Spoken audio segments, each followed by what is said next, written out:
Hi everybody, this is a very quick, rather thrown together, unfortunately, description of a comparison of two sites that I've chosen, and I'm very late to the party, so I do apologise for this roughness of presentation. So I'm comparing Skellig Michael, which is off the west coast of Kerry in Ireland, out in the Atlantic Ocean. It's about 30 miles away from the mainland, a 6th century 7th century monastery, um, with Koyasan monastery in Japan.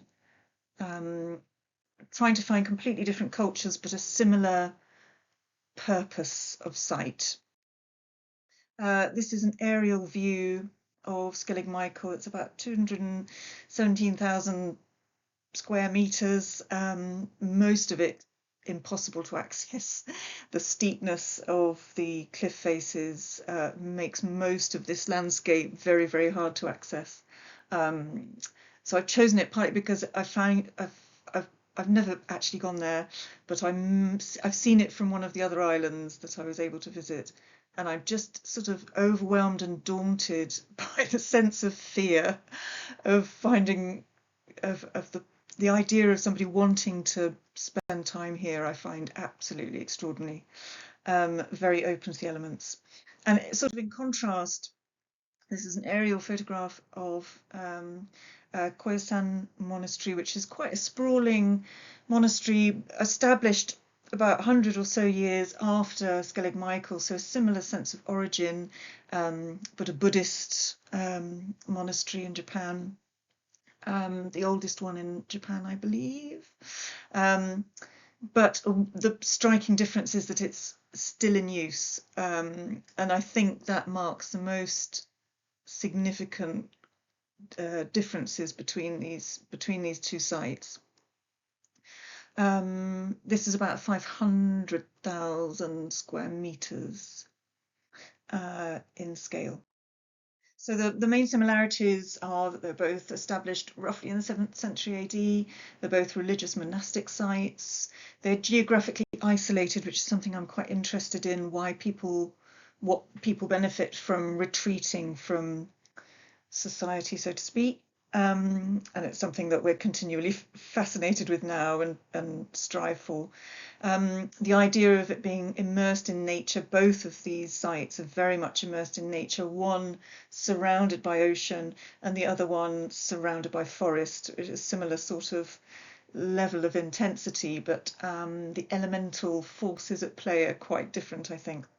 The devotees follow ideas of our connectedness to nature. So the Skellig Michael were Augustinian, and so very interested in our relationship to nature, and of course Buddhism, very predominantly with this in mind.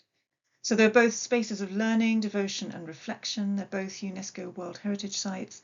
Strong sense of historical significance that still exists today. The monastic sites were for men only, and they include graveyards, chapels, temples, gardens and living quarters. The differences: Christian Buddhist, Skellig Michael no longer in use, and is isolated by ocean.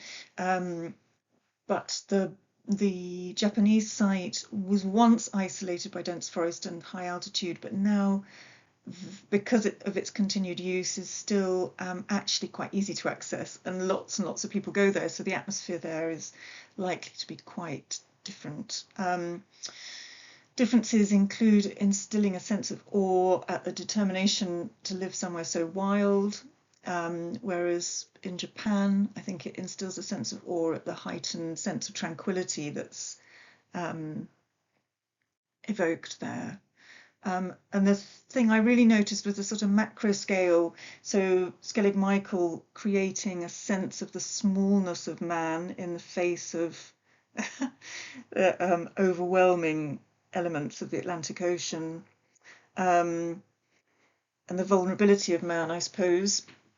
And whereas a lot of aspects of the Japanese one are to do with sort of in awe of nature, but symbolic controlling of nature,